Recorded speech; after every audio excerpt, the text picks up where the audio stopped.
It's great to have this opportunity to update you on the ministry in Burkina Faso that I'm doing through the Explorers Clubs. And to do that, I'm going to share the screen and talk about the ministry with these slides. We have there a reminder there are 10 lessons in the course. We have to get permission from the director of the school to use the lessons in the after school club. And so we meet the school children, we explain to them how to do the course, and they take that home. They have a week to work on it. They return it a week later, and that will be marked. But also then the teacher can teach the content of the lessons. And in this way, we want to help children to understand the gospel, understand the scriptures. Want to reach as many children as possible throughout Burkina Faso. And there's a reminder there, they're lovely kids, but they need to know how much God loves them. They've got their problems and they need to hear the gospel.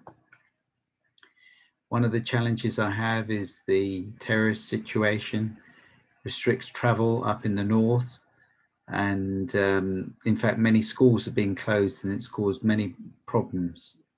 So one of the things that has happened in the last year or so is that instead of me going around to the different centres, 2 people from every organising committee have come in to a conference that we've held at the start of the school year in Ouagadougou. And here we are in the conference. This envisions the people involved. They hear what's going on in other parts of the country. They can learn from one another. They take ownership of the decisions, the things we decide to adapt and change, and they go back with the lessons. So it saves me traveling around the country. And these are the indicators where we have centres organised and running. We'd like to fill in the gaps. We'd love to have children having the opportunity to hear the gospel throughout the country. So that's what we're working towards. At the end of the 10 lessons, the children receive a certificate. They receive some Christian literature. The top child receives a New Testament. They've got their one there is in comic strip. Well, it's just the gospel, in fact. And on the left-hand side, you see we managed to get 100 Bible stories for the top child. The challenge is getting hold of the material. It's very hard to get hold of.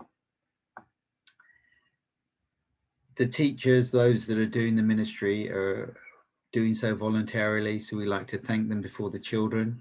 We give them thank you presents. We have a radio there.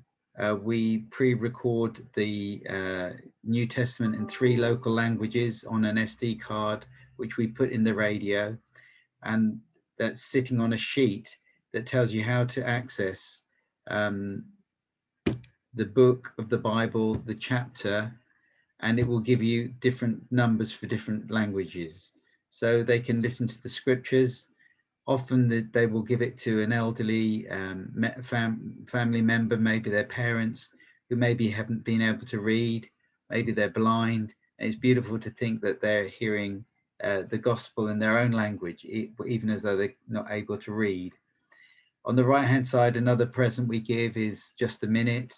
It's really encouraging those that are working with these children to realize that just a minute, just a little time given to these children to listen to them, to encourage them, can really have a transformative and positive effect on their life. And I want these teachers to help these children fulfill their potential. A challenge as well as traveling around is getting permission to do it, because we're in a secular state. So we try and encourage the schools that have participated with a football.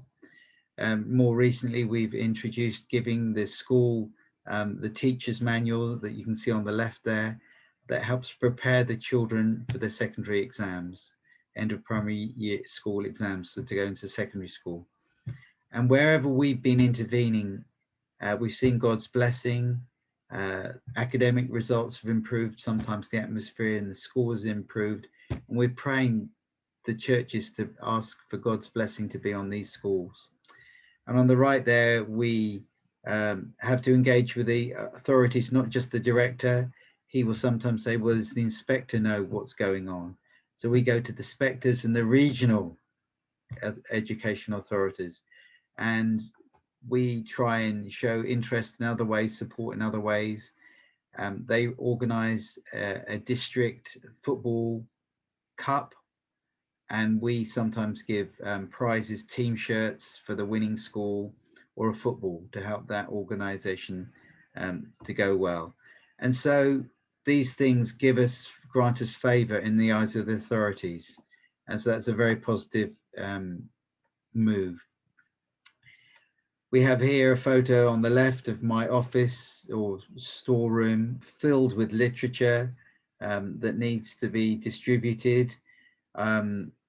The football kits taken out. We had help from Jacob's Wells up in Hull. I received the kit for free, and I just had to drive it up to Hull and have it shipped out on a container. And the bottom right hand side there is me with a taxi motor collecting that material. Another thing that's happened recently is I've got a second office. This is indoor office, very much needed. Just this last couple of days, we've had 77 boxes of literature come in from Every Home Crusade. So that all needs to be stored there. So pray for the courses, that the children will come to faith. Pray that we get permission from the authorities, it would expand into new areas. And pray for the provision, because it costs thousands of pounds to print all this material, and it's a real challenge. My heart's desire is that I would be able to print enough lessons that when people ask to have lessons done in their area, I can say, yes, we've got some lessons to give to you. So that's what I wanted to share with you about the ministry in Burkina Faso. God bless.